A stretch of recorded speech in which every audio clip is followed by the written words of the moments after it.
মাজার এবং ওরস ইত্যাদিতে গান বাজনা ও নাচানাচি করা হয়, ইসলামের নামে এই কাজগুলো করা কতটা যুক্তিসঙ্গত? দেখুন, মাজারে মানুষ যায় ওরস করতে, কবরে যিনি শায়িত আছেন এই লোকটা যদি নেককার হয় তাহলে সেক্ষেত্রে তিনি সৌভাগ্যবান, আর যদি বদকার হয় তাহলে দুর্ভাগা। তো তার কবরের ওই জায়গাতে ফুর্তি করা, আনন্দ করা, উৎসব করা, গান বাজনা করা ইসলামী দৃষ্টিকোণের আলোচনা একটু পরেই করেন। আসেন একটু নিজের বিবেককে জিজ্ঞাসা করি, একটা মানুষের কবরের আশেপাশে ফুর্তি ফার্তা করার কোনো যৌক্তিকতা থাকতে পারে? একটা মানুষ দুনিয়া থেকে চলে গেছে, যদি লোকটার আপনি ভক্ত হয়ে থাকেন, অনুরক্ত হয়ে থাকেন, আপনি চোখের পানি ফেলবেন, আপনি কাঁদবেন, আপনি তাকে মিস করবেন, তিনি ভালো হলে তার অনুসরণ করবেন, এটাই তো হওয়ার কথা। আর তার কবরে যাবেন, কবরে যাবেন কি জন্য? জিয়ারত করার জন্য। কবরে যাবেন কি জন্য? কবরে যিনি শায়িত আছেন তার কাছ থেকে নেওয়ার জন্য যাবেন, না তাকে দেওয়ার জন্য যাবেন? আমার প্রশ্ন বুঝেন নাই?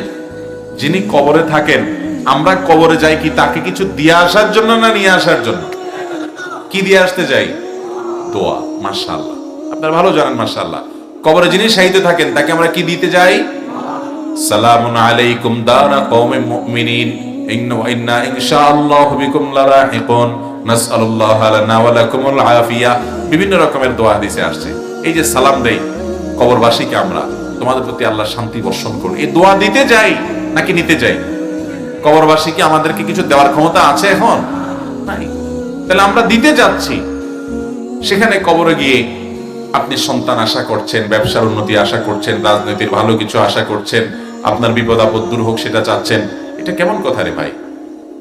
আমি আজ থেকে প্রায় 2 যুগ আগে ঢাকার কোন একটা বাসে, পাবলিক পরিবহনে, আমার মনে আছে যে আমি যাচ্ছিলাম, তো এক ভদ্র মহিলা, সম্ভবত তার স্বামী বা এরকম কেউ হবেন, তার সাথে আলাপ করছেন।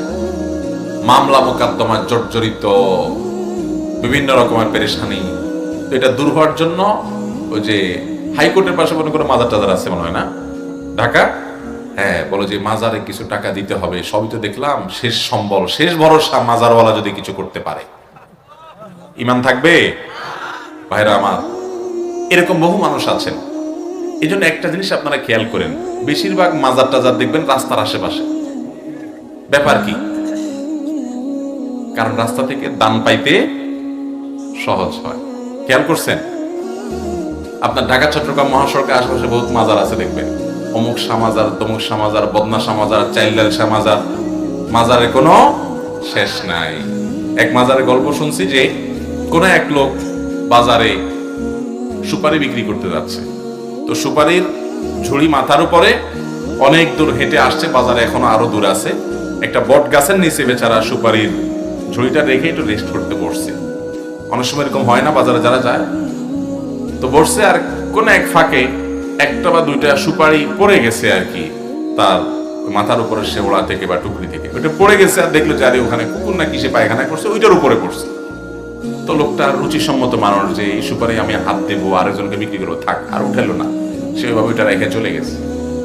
এরপর এক পানওয়ালা আসছে, সে পান বিক্রি করবে বাজারে যায়। তো সেও তার পানের ঝুড়ি নিয়ে, ওই বট গাছের নিচে ছায়া আছে, অনেকেই বসে, সেও বসছে।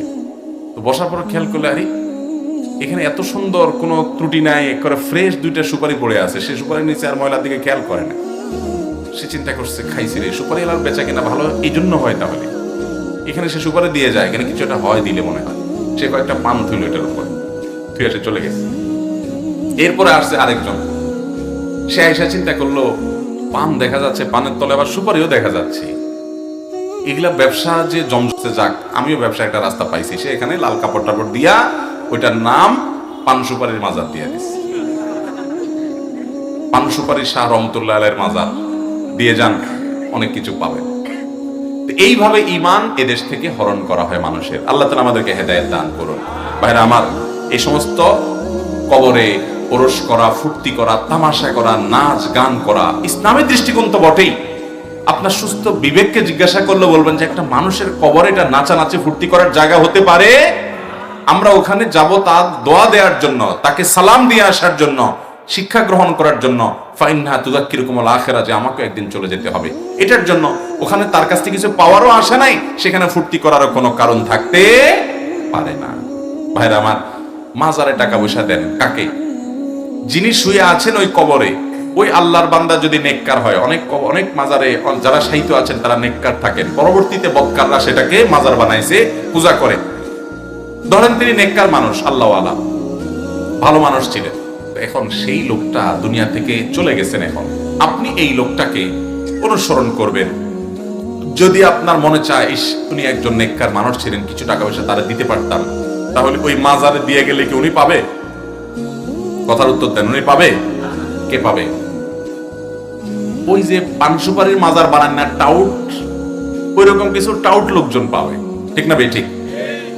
এই জন্য ওই যে ঢাকার গোলাপশাহ মাজার আর মিরপুর মাজারের যে টাকা দেয়, যদি সঠিক তথ্য হয়ে থাকে, ভুল না বলে থাকি, তো এটা সরকারি ভাবে কালেক্ট করে নেওয়া হয়, ভালো কাজ হয়। কারণ ওখানে থাকলে ওইটা দিয়ে গাঁজা করলে আর একটু বেশি গাঁজা কিনা খেত, ঠিক না ভাই? ঠিক। তো আপনি ওখানে টাকা দিয়ে যান কার জন্য? আপনি যে মাজারে টাকা দিচ্ছেন ওই মাজারেরই বাইরে দেখবেন বহু গরিব মানুষ আছে, রাস্তাঘাটে আছে না নাই? তো তাদেরকে না দিয়ে আপনার এখানে কে দিতে বলছে? ওখানে মোমবাতি দিয়ে যান। মোমবাতি কি করে তারা? এত আমি ভারতবর্ষের বড় বড় যত মাজার আছে সব মাজার ঘুরে ঘুরে দেখছি আমি।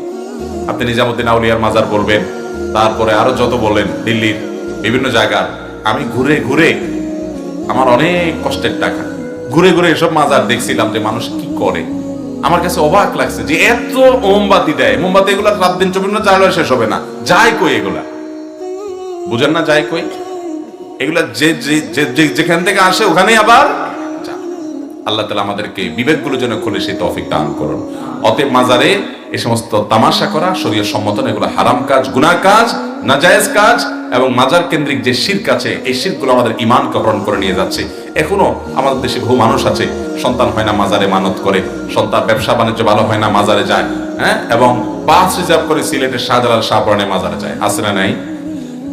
সেখান থেকে তাগিয়ে আনে, সেখান থেকে তবারক আনে, সেখান থেকে এটা আনে সেটা আনে। ঈমান নষ্ট হওয়ার মতো বিষয়।